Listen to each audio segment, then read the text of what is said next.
This is Pod Populi, podcast for the people.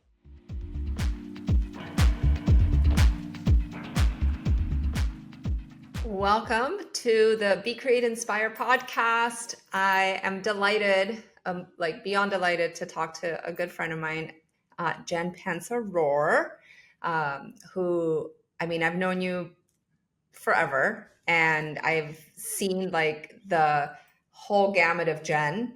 So I loved having you here because anybody who's wanting to build a wellness business can really look to see at all the different ways that you can thrive. So welcome, Jen. Thank you so much for having me on, Ari. I really appreciate it. And yes, we have known each other for a really long time, and it's so cool to see what you've built and created over the years as well. And you're always an inspiration to me, and I'm so grateful to be here. Yay. So I think, when we look to the aspect of, how do we move in the world as a wellness entrepreneur? What got you started from kind of doing the hustle, the wellness hustle, right? The teaching everywhere, to really looking at yourself as a business owner? That's a great question. Well, I think, in the beginning, I think it's important to hustle because that's where you build confidence and belief in yourself. And without that reinforcement from your students and without having that, experience under your belt, I think it's very difficult to bridge to the next level of your business. And to, I think that it's almost like a mandatory. I don't know what it's like to be in the military, but I would imagine it's like Hell Week for SEALs or whatever. It's like you have to go through that hustle phase to build the muscles and the stamina and the knowledge and the confidence and the belief in yourself in order to really branch out to that next level of your business. And so, for me, it's a gradual process. And, sometimes I miss the hustle even, and I'm like, I want to teach more classes. It was fun. It's exciting.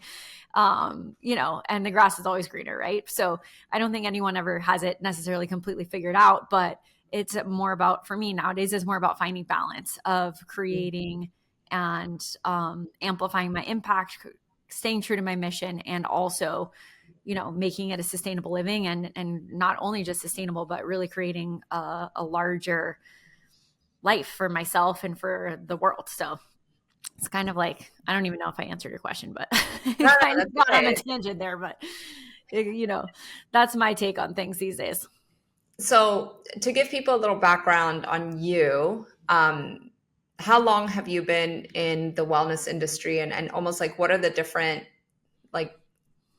pools that you play in? Because you teach, mentor, doTERRA.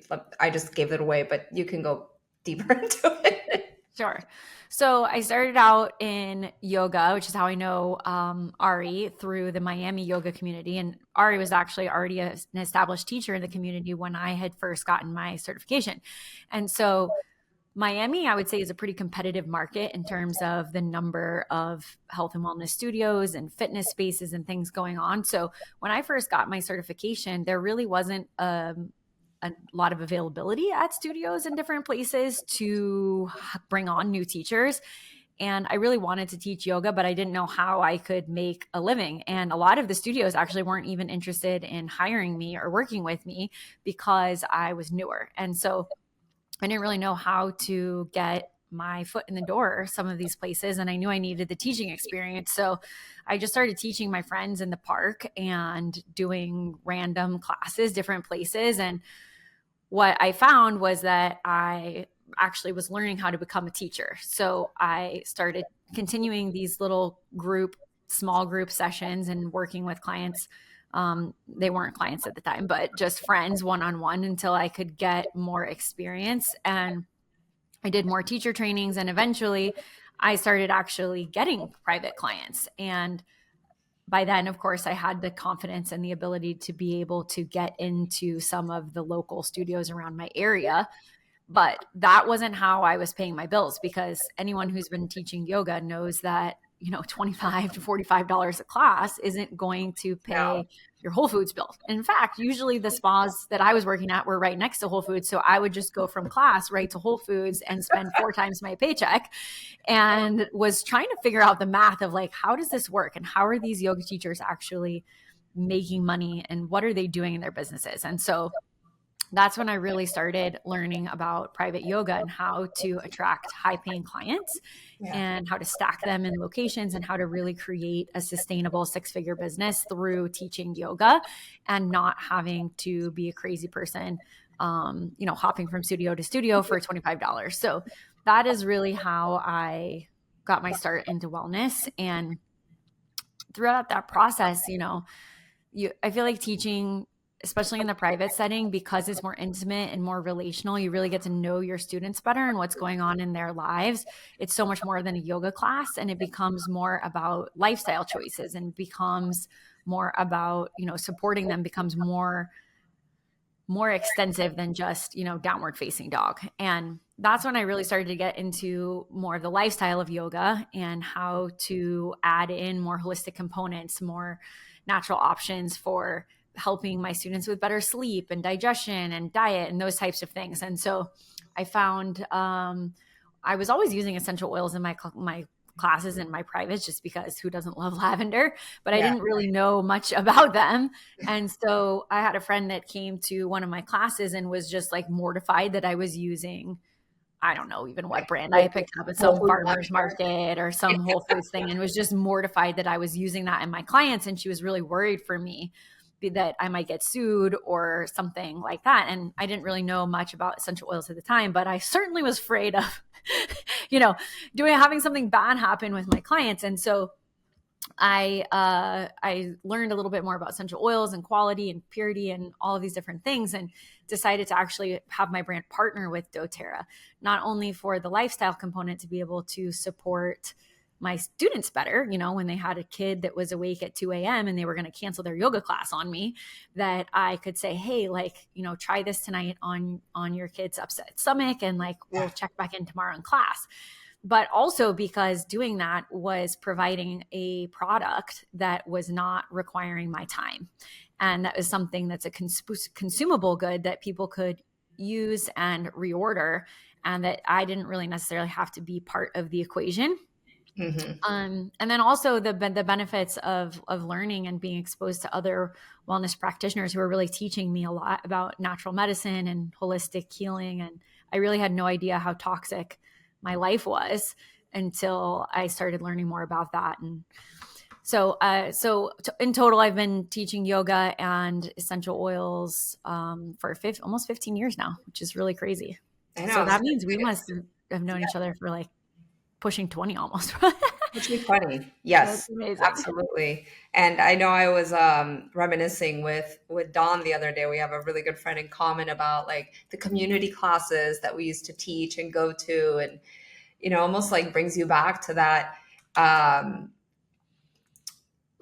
How did we go from being these I don't know, carefree, whatever happens, to, running multiple 6-figure, 7-figure businesses, and still being healthy and, active. And, I have a daughter. You have a stepson or stepdaughter?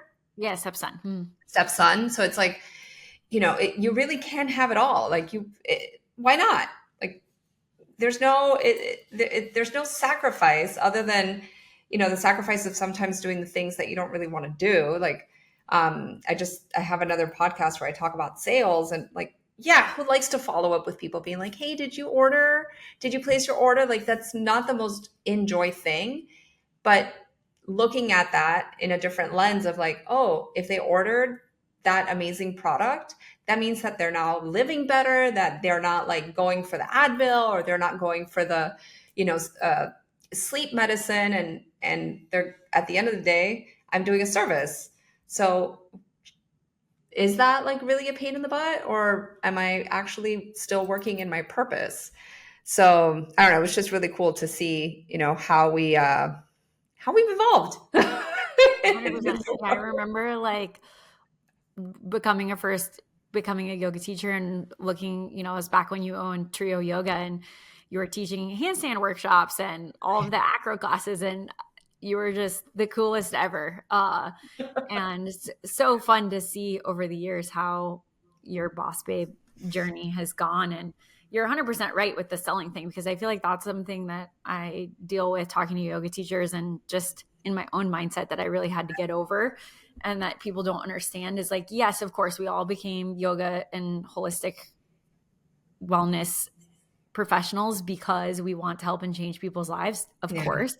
And also that requires selling, unfortunately, or fortunately, depending on which way you look at it, right? Exactly. But most often I find people are saying, oh, I don't want to be salesy. Like, I don't want, people don't want to have that feeling like they're having to sell something. And yet at the same time, like, we're consumers, we buy things all the time, and a true sale doesn't ever feel like a sale. Yes. And when someone hires you hires you for a yoga class, or someone chooses to go to a yoga studio and they buy a package, that's a sale that happened. That was an actual buying process. And I love, you and I have always been aligned in this throughout the years. I think from right out of the gate, you were always teaching people how to attract more abundance and how to do better deals and partnerships and retreats and I feel like you and I have always been on the same page with that from the beginning, in the way that, and often, like, we're considered black sheep in the yoga community because they're like, oh my gosh, Ari's talking about money, or like Jen's talking about selling, or there's this kind of like stigmatism that we should be so altruistic that we're just donating all of our services, or that selling can't be soulful or impactful. And I really respect that you're part of the paradigm that's shifting into yogis actually receiving abundance and up leveling and living a life that is awesome, instead of like being poor and can't make your rent and running from studio class to studio class, which is quite often what we see in the yoga world. And that's okay. I mean, if you're doing that and you're happy and you love it, that's great. And also, for me, and I know for you, I feel like there's this calling in my heart that there's something bigger, that there was something more that I could be doing and a better way to serve. And listening to that has just really helped me to up level and to rise up to a higher standard and, take my business to the next level. And let's talk a little bit about the stigma of the network marketing for a second, because I think that's like such a interesting business model that so many people either love or hate. Mm-hmm. Right? It's either like, oh, pyramid scheme, like this is so bad. You're just like, constantly trying to get people to just buy product and all this stuff. But the way that I feel, and I'm going to speak firsthand because I was part of, your organization, and like we were doing amazing. I personally decided when I had a baby that I just couldn't do everything, and I still get paychecks from all the work that I did. And now we're developing this like amazing tool for the doTERRA wellness advocates to like grow their business more on the digital side, with my friend Nina. So tell me a little bit, like, when you decided to change your business model to add in, not change it, because you added, right? And this is how we grow in general. If you guys are listening, not if, since you're listening, you grow by diversification. So if you're always doing the trading time for money, which is 90% of yoga teachers, wellness, right, service providers, that's how we make money. You deliver a service, you get paid. But the minute you shift into selling product, like we spoke about, you're now diversifying how you generate revenue. And if you are not making your own product, then you have to sell somebody else's product. So Jen, you chose doTERRA as your partnership. So tell me a little bit about like the jumping into the network marketing business model, and how you've been able to take, the first oil that you sold, and funny, right? Like the first oil that you sold, to now having an organization of like thousands of people underneath you. Yeah, well, it's funny when you say it that way because I don't really think about it like that. But yes, for me, whenever, I am my brand, right? And so, each yoga teacher, you are your brand, the people that are listening. And so whenever I bring in a partnership with a company or a charity or whatever it is, it has to align with my values and my integrity. And so when I came across doTERRA, everything on paper checked off except for the network marketing thing. Cause I was like, I don't know about network marketing companies. Like when I was a kid, my parents did some like water filter network marketing. And it's funny because I think actually them doing that and me going, I remember being like 8 years old, sitting in the meetings and listening to the woman and being like, I'm going to sell so many water filters, and just being so pumped up by the truth about network marketing culture is they're very like positive and they offer great Yeah. trainings, and it's like a lot of rah excitement. And so I think because of that, and I watched how they couldn't sell and they didn't succeed, and they had they went in a lot of debt, and it was like a bad situation. I was weary, I was not like jumping on board, and I Yeah. had previous, I had purchased something from a different network marketing company from a friend who then like I couldn't cancel it, and like I kept calling and they just kept charging my card every month, and I was like, it was kind of a nightmare. And so, network marketing in general, it does get a bad reputation, I think, because so many companies are not in integrity and they aren't run by great founders, and they're kind of taking advantage of people. And for me, I'm a Taurus, and I'm very loyal, and I'm very discerning with things, and I like nice things, of course. So I really had to do a lot of investigating before I was going to partner with Yeah. doTERRA. And so how it started happening was, honestly, I felt bad for the girl who was sharing oils with me, because I thought she didn't make any money. Like the truth is I felt bad for her. I was like, how much is she making from one bottle of peppermint? It's like got to be what, $20? Like this girl's got to be really Was struggling. And that Audra?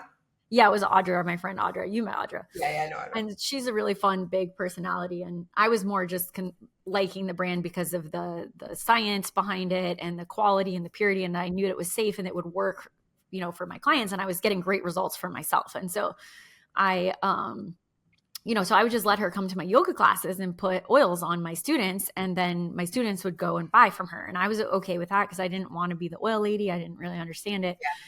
And the moment that it all shifted was, number one, just working with her, and my interactions with doTERRA were never weird. Like none of those things that were happening with my experiences with other network marketing companies never happened to me in doTERRA. Like I could easily cancel my order if I wanted to. Like there was no minimum monthly orders for me as a customer. I didn't have any, it was just lots of education, and it was just really a great positive experience. And I was getting amazing results in the products. I remember I got stung by a jellyfish one time in Nicaragua, and I used lavender oil on my leg, and within, I don't know, 10 minutes or so of putting it on, it was like the swelling had completely gone down. And it was just like, okay, this is different than some other things that I'm using. And like, let me learn about this model more. And I remember very distinctly one time that my friend came to visit, and she had been building the business for a couple years at that point, and she'd come to visit me in Miami. So there we were sitting at the Standard Hotel. If anybody knows it, it was my favorite oasis when I lived in Miami to hang out and do work and all the things. And a big inspiration of me creating my business, because I thought, wouldn't it be great if I could just sit here at the spa, at the pool, and like make money? And make money? Yeah. So that was a big inspiration. And so there we were sitting there on the day that I had this epiphany, and her father had recently passed, which was super sad. And she was having a very hard time with that, of course. And we were in the middle of our conversation, and she picked up her phone and just immediately started crying. And, my heart just sank, because I was like, what's going on? And she looked at her phone and she said to me, this is the first time that I've ever been paid when I haven't worked in 2 months. And it was just like, she was just like tears gushing down her face. And it was just like in that moment where it just hit me like a ton of bricks, where I was like, I love what I do. I'm incredibly fulfilled. I do very well financially. Like I'm able to do a lot of things that other people can't. And I didn't have what she had. Yeah. I didn't have that ability to take time off. And I started thinking about my own family. What if one of my parents got sick? What if, at the time my grandmother was really old and I wasn't able to go see her or visit her because I was living in Florida and my family, I'm from Colorado originally. And so that really hit me like, oh, I don't really have freedom, even though I feel purpose and I feel I'm on my path. I don't have that. And so that's when I really started understanding, like, what does it look like to add in a product into my business? What is the deal with this doTERRA and network marketing and what is happening? And to my surprise, I found that the model and the people, especially in doTERRA, I can't speak for other companies, but doTERRA is so in alignment with what I want to create in my life, and to be able to have residual income, as you mentioned, from your work because someone just loves lavender or peppermint. It's magic. It's amazing. And so from that, I really understanding the business model more about how when you share, other people are going to love they love the oils and then they buy them and then they tell their friends. And it's just really, it's a natural process, not unlike someone, your yoga classes where someone likes your class, they're going to bring a friend. Like that's also network marketing. It's just word of mouth. It's just that it gets a bad stigma in, out there in the world. So I just jumped in full on, decided to take the plunge, and it's the best business decision I've ever made in my life. I can't imagine my life without it. And it's, I bought this beautiful house that I live in. I was able to, my husband quit his acupuncture practice and has been able to transition to something that he loves more and get him out of the office so that we can have more flexibility. And it's just been the best thing ever. So with the right company, right? I know there's been a lot of weird things happening right now in network marketing world, like some weird things with different companies and, people changing their models and stuff. But doTERRA, I'm friends with the founders and I just love the company and I trust them. And I'm just I love it. Network marketing is awesome. It's like the best business ever. It really is. And it's funny because like now, that I developed this software, the Arise software, like it almost does what network marketing, because, our vision, not only with like doTERRA wellness advocates, but everybody who uses that, like they keep sharing the software because they love it, because it helps them run their business like, smoothly. And then every person can share and make a commission. And like, that's the best way to grow your business, because it's like not only effortless, but like, it's because somebody really truly wants to like put in a good word for you, for the product. So I'm so excited that I'm having you on today, because like my big thing with a lot of my clients is like getting them over that fear of like asking for money. Right? Like, how do you ask somebody to pay you $500, $1,000, $20? Like at the end of the day, like I think transactional conversations can be so like awkward. And my husband worked in sales forever, and he's like, yeah, you're only as good as your last sale, because if you get a lot of no's, like how do you feel? You kind of feel like crap. So let's talk a little bit about that, because I know you mentor so many people and if we look at it as sales or not, but like, let's just use the word that is like really clear. How does somebody get better at selling? That's a great question. I think my experience is asking better questions, because a lot of times when people are selling or they're thinking about sales, they're thinking about themselves and not the other person. Yeah. And so, as a yoga teacher, if I'm thinking about, wanting to do a class and charging a corporate wellness person $500, and I'm thinking about me and, oh my gosh, $500 for me, like that's more than I normally make at my hourly rate, or whatever it is, that dialogue that's going through your head, you're making it about you in that situation. And so if you're thinking about the person and the service that you're providing and the value that you're providing, that then all of a sudden it doesn't really it doesn't, that you factor disappears, and all of a sudden you're just providing a service. You're just helping someone out to solve a problem. And that doesn't feel the same way in how you experience the sale. And so, shifting the mindset and then asking better questions, I think, is huge, because a lot of times in that situation, people think like, oh, I need to do like a sales pitch, meaning that you're pitching something to someone. But the best in sales are the people that can have just a guided conversation, that ask questions to allow the customer to experience and express what they really want, and lead themselves on a journey to deciding that you are the best fit. And that is just a simple skill that all of us in the mindfulness world, I think, can improve upon, because, obviously if you're a yoga teacher, you probably like to talk. Like me, I love talking and telling people what to do. And so listening and asking better questions is a little more challenging.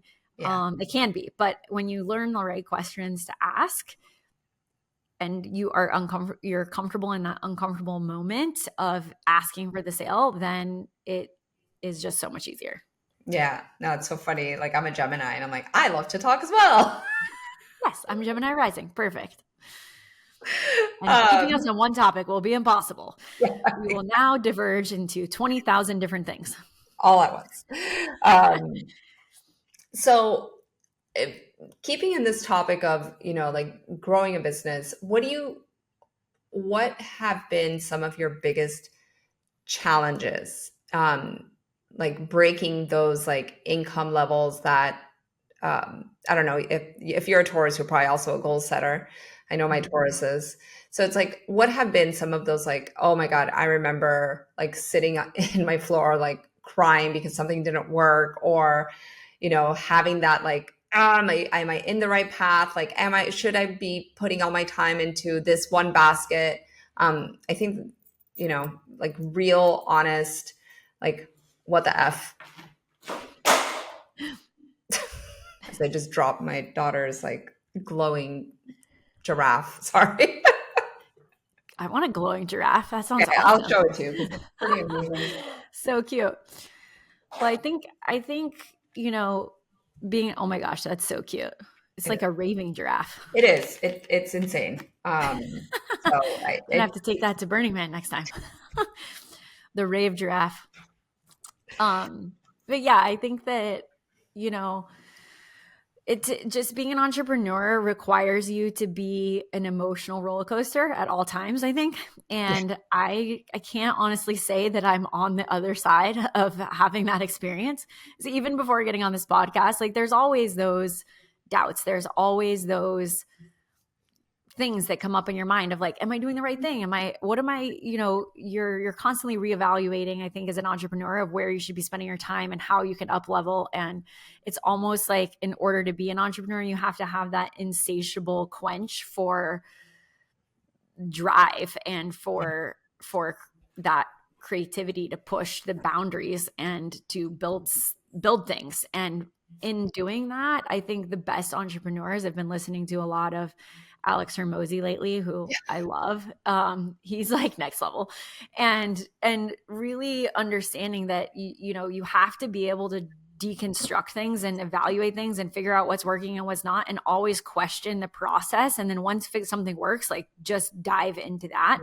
And so, the moment that anything is not going the way that you expect it to or you want it to, that's a moment for self-reflection and evaluation, and just evaluating the process of the system of like, is this working? Like, if the studio is not getting clients, or if you're, as a private yoga teacher, you're not getting private clients, if you can't pay your bills, like, you're going to cry on the floor. Yeah. And it's just normal. Like, I remember when I first started out, which I don't recommend, like, if you're someone that's in the corporate world and you have a nice job and you're wanting to plunge into wellness, there's ways that you can transition slowly into things, right? But I'm crazy, so I just went full send into wellness. And I just remember, like, there were times when I was literally, as you said, crying on the floor, just not knowing, like, if I was going to be able to pay rent the next day, and how was I going to figure it out. And I did. Like, somehow in the fire underneath my feet, I would sign a client and they would pay upfront 10 sessions and that would give me a couple $1,000 and I would be able to make it work. And I had to have that grit and determination to be able to trust myself and trust the process and go with it. And I've had so many of those moments over the years, not just with yoga, but, with doTERRA, like as I was bridging that gap of what we have a rank that's called Diamond, which is basically where you take your sales team, you have 5 leaders that you're working with. And it's a pretty difficult position to achieve. And as I was going for that, it was a big goal for me. Probably the hardest, even though I've reached ones above that, that one was the most challenging in a way, because I feel like I had to break through some of those mindset limitations, because as a entrepreneur, as a solo yoga practitioner for so many years, I never had the necessity or the opportunity to work with a team or to trust other people. Yeah. And a lot about what we do in doTERRA and leadership is it's not up to you necessarily, your success. It's how well your team is doing and how well someone else is doing in their success. And so there's a lot of trust. There's a lot of mindfulness and like trusting the universe and trusting people and allowing that process to happen. And, it brought up a lot of shadows that I do have trust. Have in the past had trust things, that I haven't healed and haven't worked through. And I think the more abundance that we create and allow in our lives, the more we hit those barriers of resistance and those shadows start to show up. And the more willing we are to push through them and to sit on the floor and cry and process and, do the work, which is not, it's easy to sit in meditation and chant Hare Krishna or do whatever and like go to yoga and like do the things, but not actually heal and do the work in our real lives. And there's nothing like business that will just shove it down your throat in your face. And I think that the true people that I look up to and the people that I admire are the ones that are willing to sit down with that and have a cup of tea with with the fears and the trauma and the grit and decide to work through it. So, that's always my aim, is when something's not working, something's broken, cry about it on the floor and then just throw a tantrum. Is that your process too? I don't know. It is absolutely my process. Or like, I've gone to a crazy like workout class just so I can like sweat and, like I do the opposite of the peaceful thing. I'm like, let me go to the 6 a.m. like HIIT class and like, for sure. Yeah. And then the world is better, because either my butt hurts so bad from the class, or I'm just so like now energized. Cause, we talked about the aspect of like grit and having determination. And that's like fire energy that, if you get to like, sometimes I tell my clients, who are like meditation, yoga, I'm like, come down, like leave those higher states of consciousness and like come down into, first to third chakras. Cause like, there's a lot of energy there that you want to like rekindle.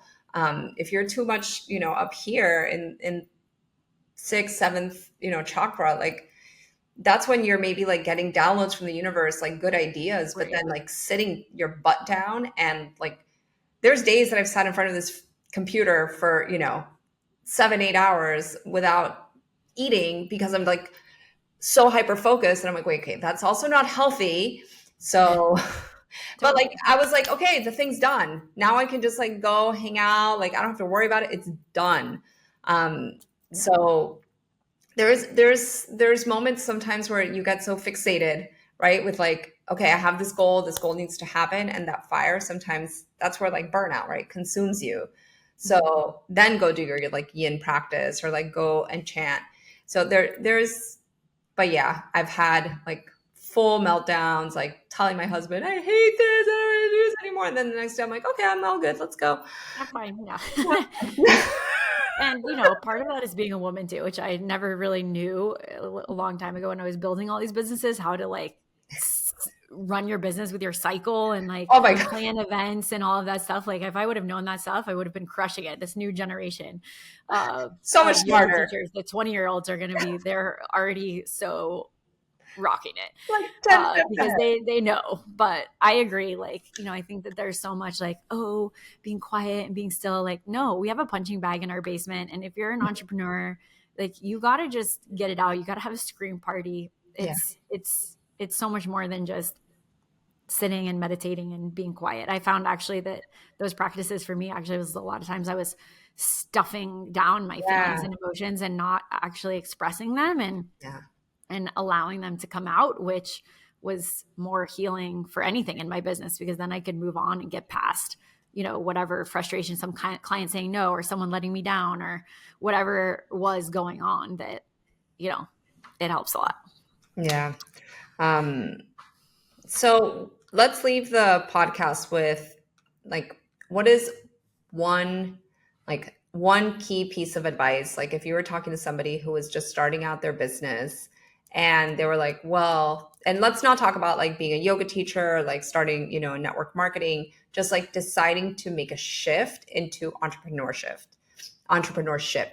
What would you say? And we talked about, because I'm the same as you, like I went from like, oh, I'm working in advertising to like, I quit and I'm going to focus fully on doing teaching and health coaching at that time.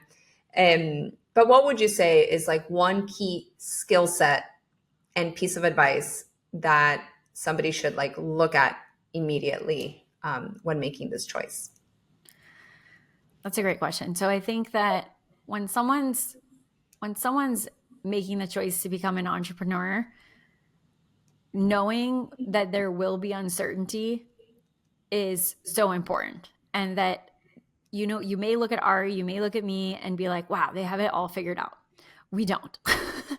Like it is just a, let me try this out and see if it sticks constantly. Like it is a fun, playful process, and it can be also not fun, playful process. But that uncertainty and that feeling of uncertainty that you have now is normal, and it's okay. And you just have to be comfortable with that. And in that uncertainty, building confidence is the most important thing, because when you do something and you do it and you get a result by making someone's life better, I don't care what if you're putting an oil on someone and they sleep better, whatever, or if you're teaching them a yoga class and they feel great after, in that moment, the positive feedback loop of that person having a positive experience is going to fill up your confidence tank. And the more confidence that you have in your tank, the more that uncertainty can be less loud, and you can turn the volume down on that uncertainty, because you're going to have more confidence in your confidence bank. So my one piece of advice would be, know that uncertainty is there. It's okay. It never goes away. And that the more confidence you can build in what you're doing, the more you'll have the fuel to be able to keep going and overcome the challenges that are definitely going to come no matter what. Oh, that was great. Perfect. I love that. Well, Jen, thank you so much for sharing your experience, your wisdom, and your passion for what you do. People can follow you on Instagram. I'll put it all in the show notes, and you have a beautiful website. And obviously, if people are interested in learning more about doTERRA, please reach out to Jen, or you can reach out to me. Like, however, it all goes back to all of us, because we're all creating abundance together.